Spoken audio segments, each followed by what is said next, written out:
Hello, hi teacher. How are you? Hi everybody. Fine. Hello.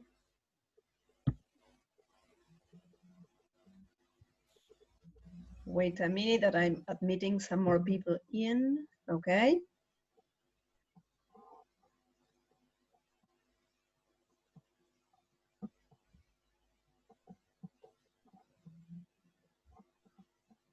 How are you doing? Hi, teacher. Great. Hi, hello. Hello. Hello. Well, I cannot see Diana or Gustavo. I don't know if they have no cameras or their cameras are off. Yes, teacher, I'm trying to figure out why my camera is off. Okay. Okay. Now I can see Diana. Very good. Hello, Mayra. Well, Mika, Maka, and Ariel, we already said hello. Let's wait a minute because a few more people are joining us.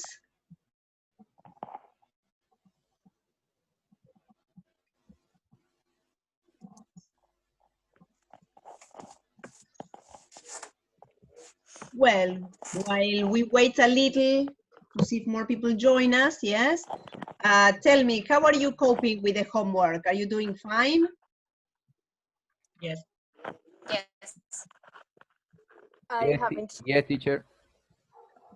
Diana, you were saying? I have been trying to catch up as I have been really occupied this week, so I'm trying to catch up to today. Okay. I'm on unit 6 recently. Okay, well, but don't worry I'm because really lost. well, but I mean, take the time because I mean, the grammar book provides you with the basis, okay, for all the other exercises, for the paraphrase, for the clause. So it's okay first to deal with that and then with the rest of the material, because otherwise different structures can appear and you wouldn't understand because you have like the incomplete picture, okay? But well, you must have noticed that yes, in the last few classes I added the paraphrase, the reading, now the close. Yes. How are you doing with the close test? The one in which you have to complete with one word per space. So Very difficult. It's difficult. It's difficult for me. Yes. The good news is that it gets easier with practice. Okay, the more you do that type of exercise, the more you learn to anticipate what's going to, what you will have to complete. Yes, because yes, some words are repeated every time in that kind of exercise. Yes, and probably you must have noticed that they are always like either the article or a relative pronoun or a preposition. Yes. In general, in general, it's not a noun. In general, it's not a verb. Yes. In general, they are not. Or phrasal verbs too. Phrasal verbs too. Yes, you know that words are classified. You have like content words that are the words that carry the heaviest meaning, where we have nouns, adverbs, adjectives, and verbs.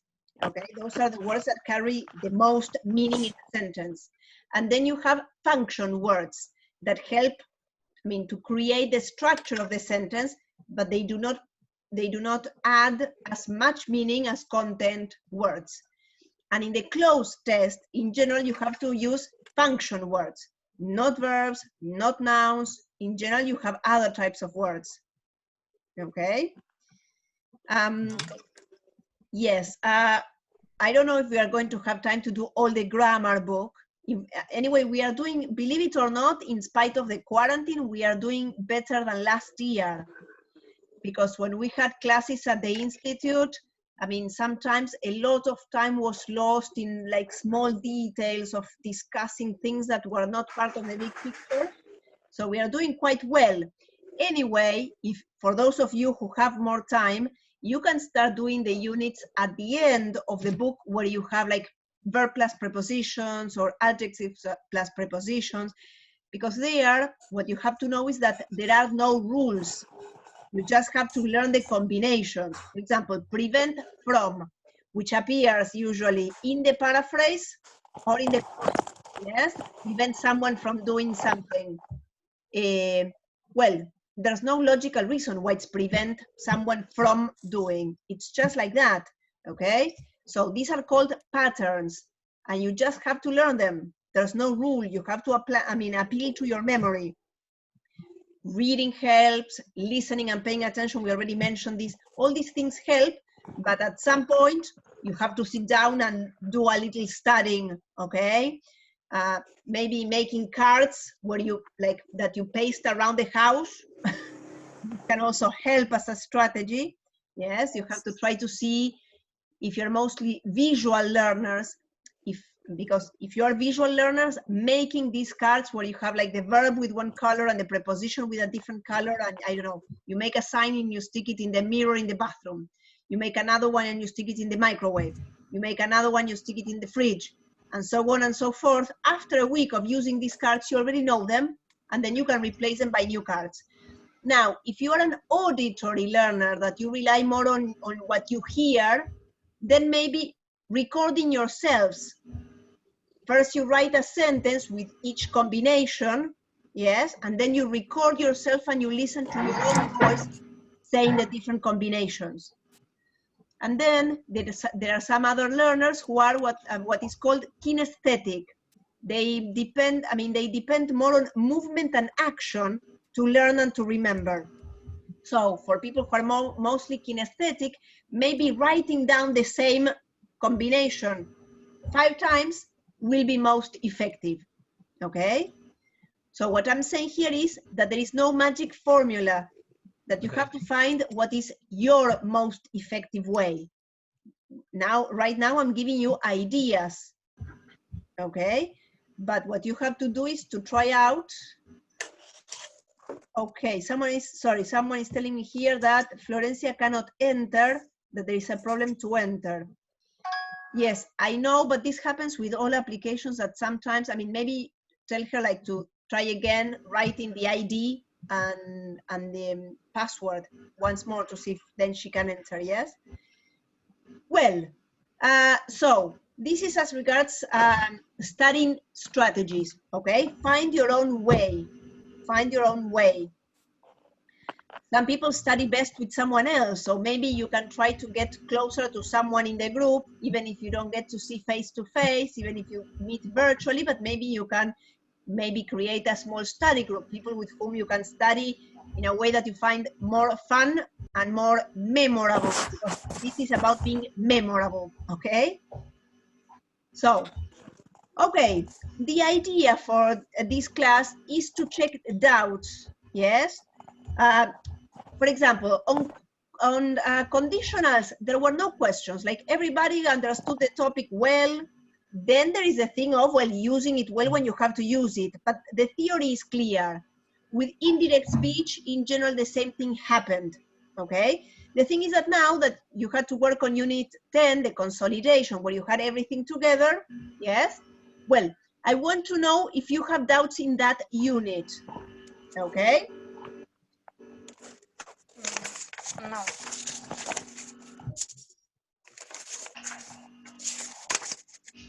I posted the class earlier, I think it was like at 3, so that you had the time to read and see, yes, and have your doubts prepared.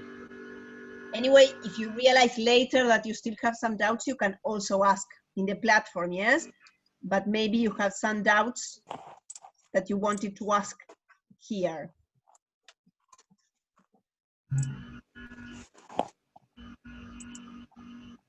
In general, how did you do? Did you manage quite well in this unit? Yes. I have no problem. Good.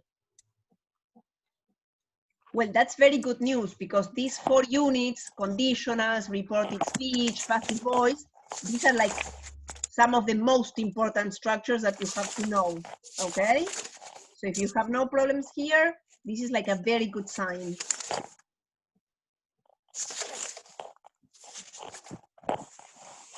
Yes, Rocio. Exercise 3, Letter F. Yes, read it, please. People think that train rover they bricks escape. I put train rover they bricks is thought to have has escaped.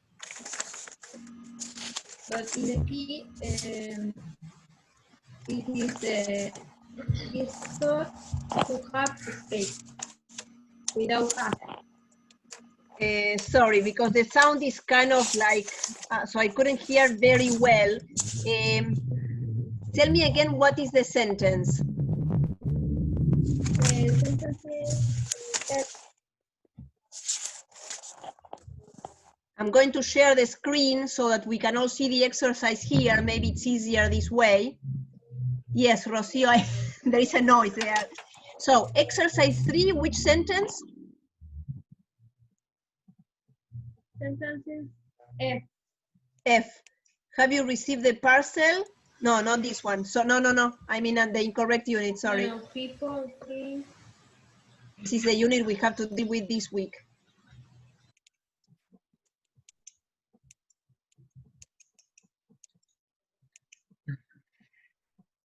Here. F, you said, people think that train robber Dave Briggs has escaped? yes. Okay, and what's your right? Train robber Dave Briggs is believed or is thought to have escaped. Thought to have has escaped. No. Because It's there you don't have, it's not the present perfect. It's what is called the perfect infinitive. Let me explain this. Yes, he's believed or yes. he's thought to, that to indicates that what follows is a form of the infinitive. Let me share a second because I'm trying to start, just a second.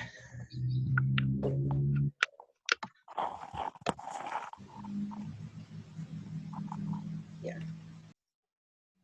Okay, let me see if I can say this a bit more clearly by showing you, okay? You have 3 forms of the infinitive, okay? What are the forms of the infinitive that you know?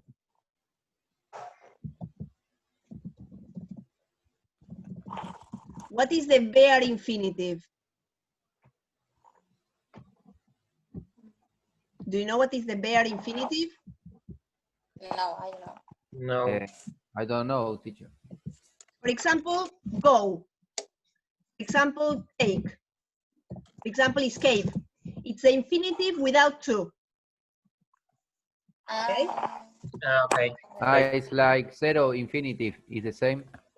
It's the same than. I had never had zero infinitive, but it probably is the same, yes? Okay. You know that bare means naked. It's like the naked infinitive. It's just the infinitive. Then you have the full infinitive. Yes? What is the full infinitive? With For two. example, to be. Very good. To go, to take, to escape, etc. Okay? So, for example, if you have the verb decide, what structure follows the verb decide? Which of these 2 infinitives follows the verb decide? ING. Nope. ING, she don't. It's one of these 2 types of infinitives. For example, you have all decided study to be teachers. You have all decided to, very good. You have all decided to study to be teachers. Okay, so this is what we said before about verb patterns. The verb decide is always followed by a full infinitive. Okay? Okay. Okay. So remember, this is something that we said a couple of times, but I see that it's one of the topics that you find it more confusing. That is this thing about verb patterns. When you have 2 verbs together, The first one, for example, in the case of you have all decided to become teachers. Yes, let me write it here. Wait a second. Miss the board, you know, I'm trying to adapt with this Jamboard, but it's not the same. You have all decided to become teachers, yes? So in this case, the verb decide, yes, the verb decide is the most important verb. It's what the sentence is about. And it's the one that takes a verbal tense, because in what tense is the verb decide in this sentence? Perfect. Present perfect, very good. So the first verb is the one that takes the verbal tense, and it is also the one that determines the form of the verb that follows. After the verb decide, you have to use a full infinitive. Okay? Okay. Okay. Okay. Okay. Clear so far? Now, Yes. there is another type of infinitive that is the perfect infinitive, which, for example, you saw in when you dealt with the third conditional. Yes, if it had rained, I would have stayed at home. Would have stayed. Yes, let's analyze this sentence. If it had rained, I would have stayed home, right? Where is the perfect infinitive here?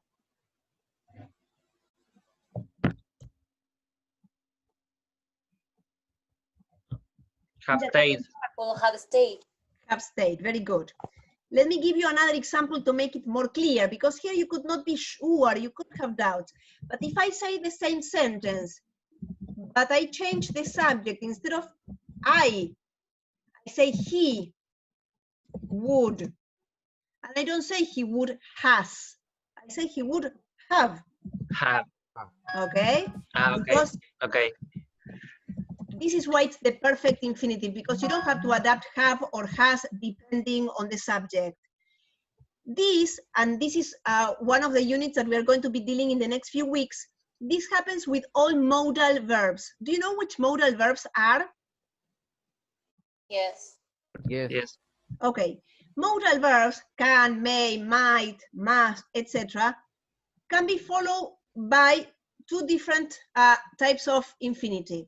In general, they are followed by the bare infinitive, yes? I must go, you should study, it might rain. In all these cases that we have the modal followed by the bare infinitive, okay? We are talking about the present or future.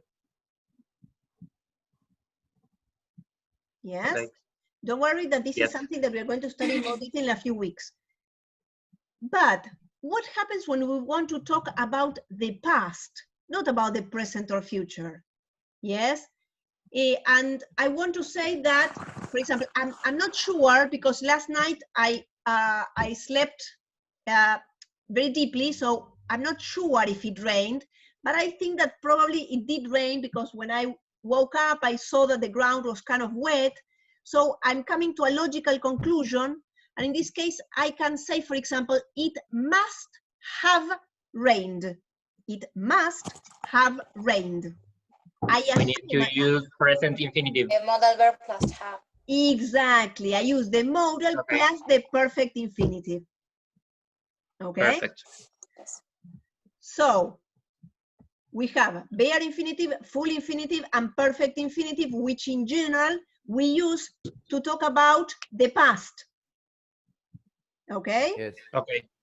Okay. So, what was the sentence? Let's now, with all this information, let's analyze the sentence again. Just a second.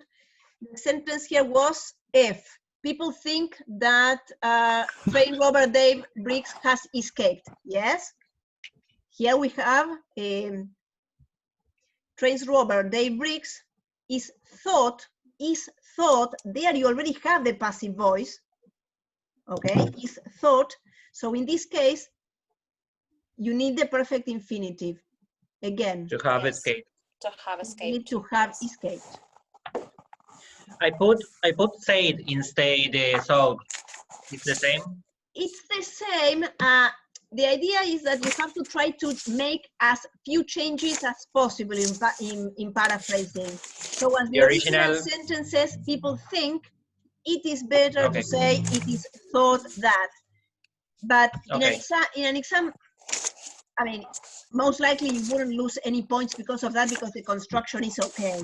Yes, but the instructions are to try to keep it as close to the original as possible. Okay.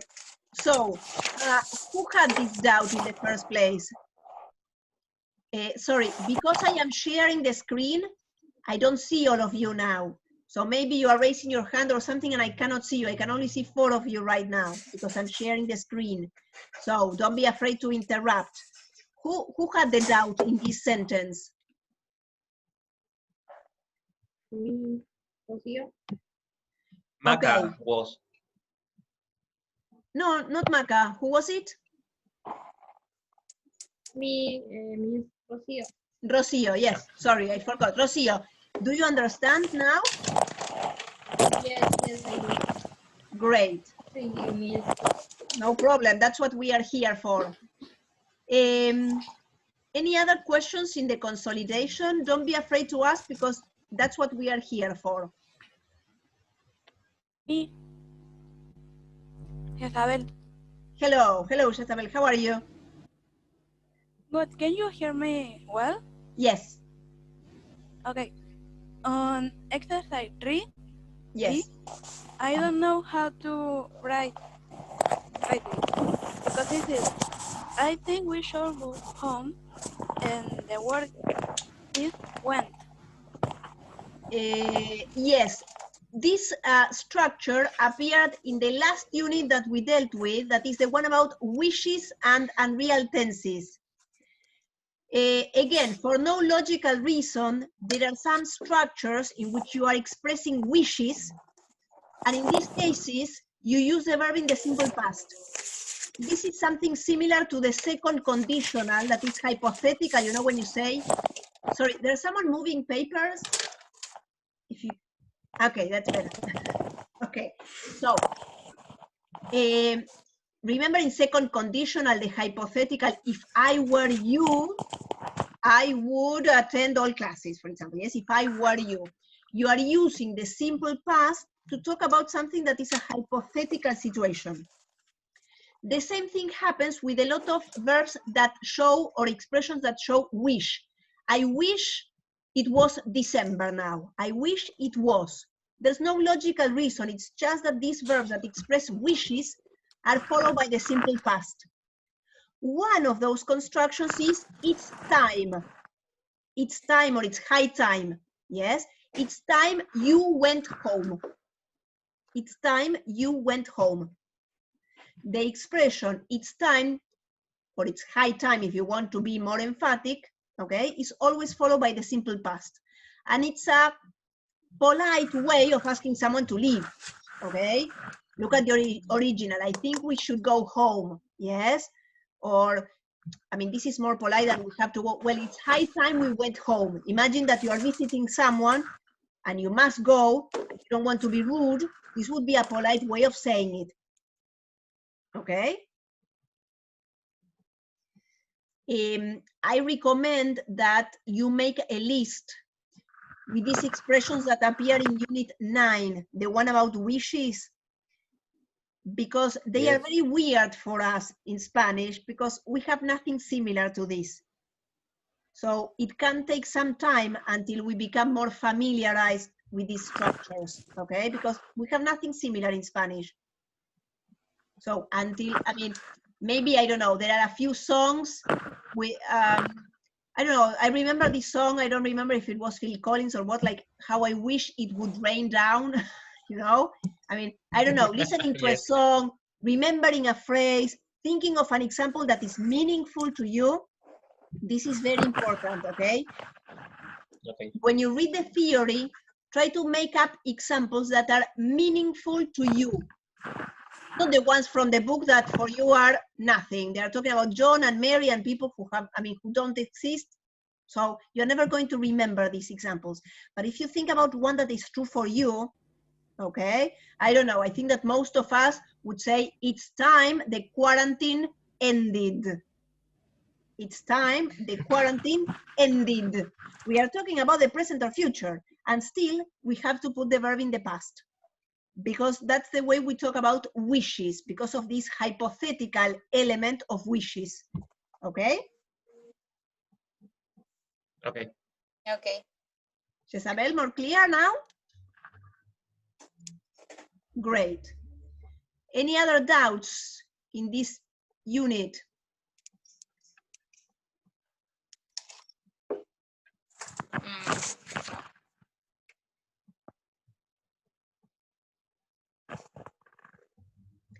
Remember, you should talk because I can only see 4 of you at this time.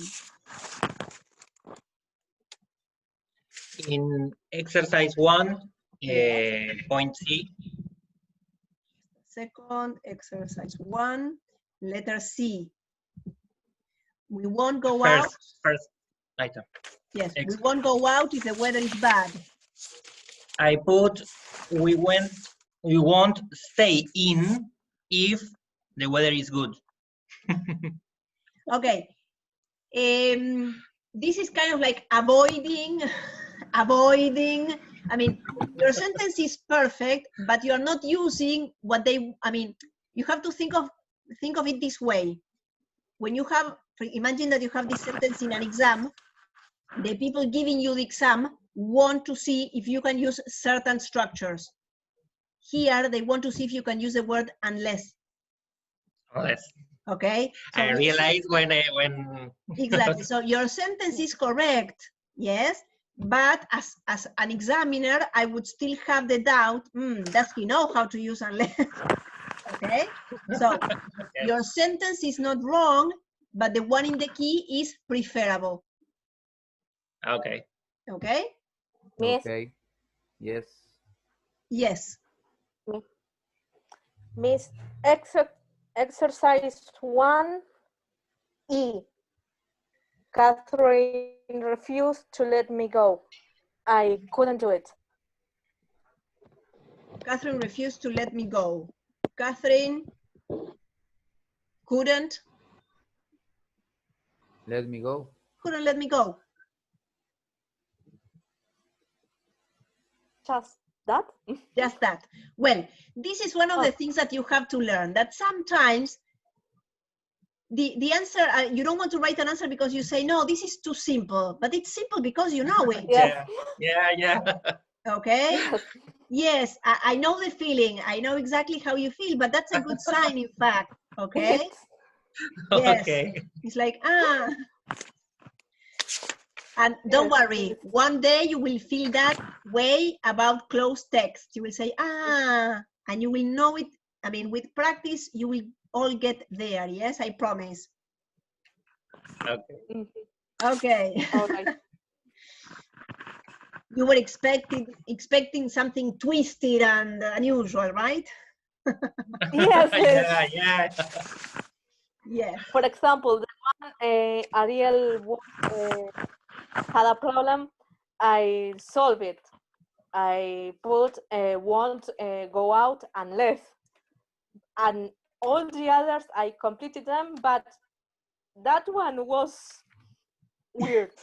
I don't know. Again, in an exam, this happens. I mean, one will test the hardest parts, but one also has to test the simple things. Because there are people, for example, who have very good memory and they can master complicated structures because they remember, and then you ask them about something simple and they don't know that. Okay? So, I mean, sometimes the answer is obvious because you know it, and that's why it's obvious to you and it sounds so simple. Okay? There's nothing wrong with simple. Yes. Okay, any other? Yes. I got a question. Yes, Gustavo.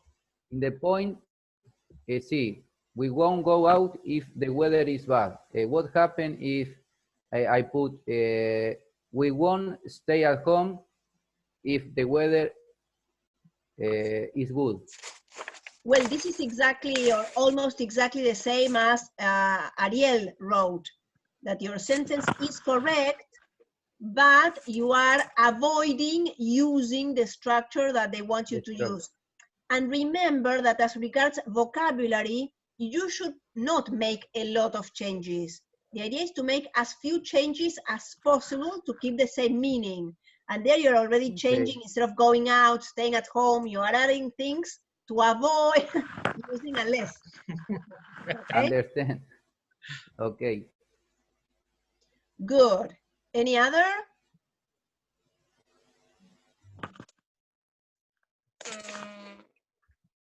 Teacher, Yes.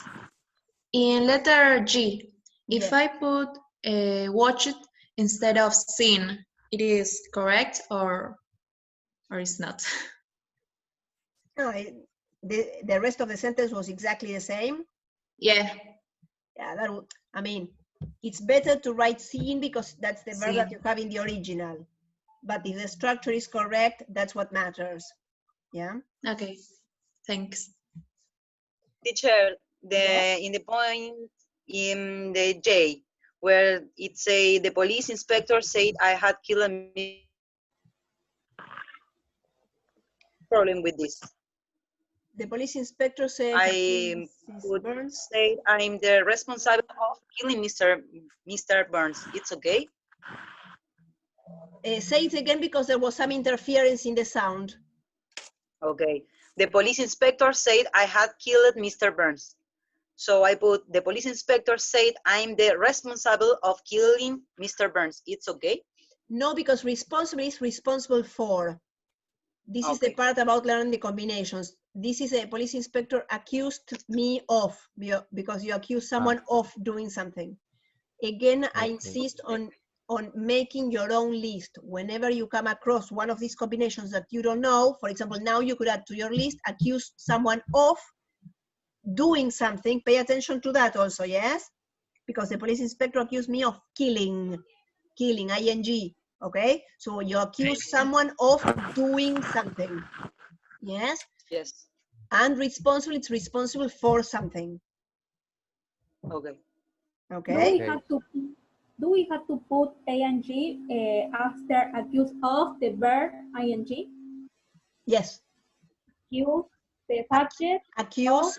No, not the subject. Not the subject, the object. You accuse someone, but an object, not a subject. Someone.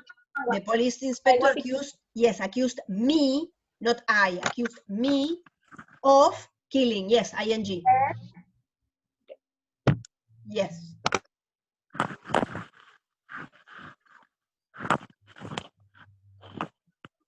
Any other doubt?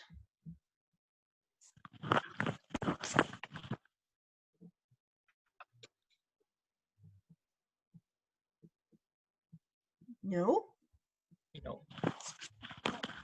Okay, if there are no more doubts here, I'm going to use the minutes that we have left to introduce the topic of the unit that you have to do for next week. That is relative clauses. Yes? When we talk about relative clauses, yes,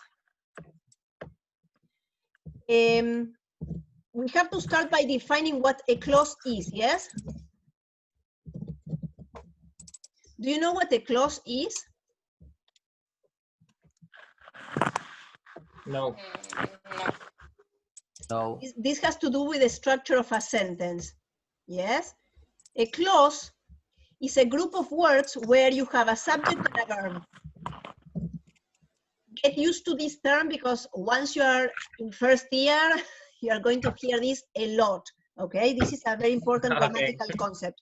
A clause is a group of words in which you have a subject and you have a verb. Okay, you have a subject and you have a verb. Sometimes you have a sentence that is a clause. When I say, for example, it rained, that's a sentence, and at the same time it's a clause. It's a group of words where you have a subject and you have a verb. But sometimes in one sentence you can have more than one clause. Imagine that I tell you, Juliet, who is my daughter, is is having tea. Juliet, who is my daughter, is drinking tea. Can you tell me what are the two clauses there? Who is my daughter? But there are two clauses. Juliet, who is my daughter, is drinking tea. In this sentence, I have more than one clause. This is one sentence, right? We have the typical definition of sentence. You go from a capital letter to a stop. You have a subject and you have a predicate. Yes, Ariel. The first one could be Juliet, who is my daughter, and the second one is drinking tea. Not exactly. Who is my daughter is one, and Juliet is drinking tea, the other one. Very good. On the one hand, Okay, I sorry, look at that. You're going to understand why I'm not okay, this is a clause. In this clause, you have one subject, that is Juliet, sorry, not Juliet, Juliet, who is my daughter, all this is the subject. And then you have the predicate, is drinking tea, okay? So you have one person, Juliet, who is my daughter, and then you have what I'm saying about her is drinking tea. But inside the subject, I have another clause. Who is my daughter? This is a clause because I have a subject, who, and I have a predicate, is my daughter. Okay? The thing is that this clause is not independent. It's part of a bigger sentence, right? You follow me? Yes, yes, Yes. Now, this clause, this group of words that is not independent, so we call it subordinate. Don't worry about that now, but you get used to hearing these kinds of words. Yes, it is subordinate. It's not at the same hierarchy as Juliet is drinking tea. This is not at the same hierarchy. This is lower because it depends on another part of the sentence. I can have a sentence that is Juliet is drinking tea and that is complete, but I cannot say who is my daughter. That cannot exist independently as a sentence. Okay, that's why it's subordinate. And this subordinate clause, who is my daughter, is giving me information about who or what. Who? Who? And okay, so it's giving information about who? Juliet. Okay, very good. This clause, who is my daughter, is giving me information about a noun. Juliet. A noun, yes? Do you know what is a noun? Un sustantivo. So, Yes. Yes. what kinds of words modify nouns? This is something that you studied from primary school, secondary school, and it's the same in English and Spanish. What kinds of words, what category of word modifies nouns? Adjectives. Excellent, excellent, adjectives. So, a relative clause, yes, look at that, wow, I'm getting better. So, what is a relative clause? A relative clause is a group of words that has a subject and that has a verb and that acts as an adjective. It gives me information about the noun. Okay? Okay. So, we have less than 1 minute. This brief introduction will make the theory a little easier. Anyway, next class, I'm going to explain in more detail because again, this is a very important topic and there might be some doubts. Read the theory very carefully, okay? This is a very important unit, okay? And Okay. keep working hard, Okay. okay? Good. Well, lovely to see you. I hope this has been useful and see you soon. Yes? It was. Thank you. Great. You miss. Bye-bye.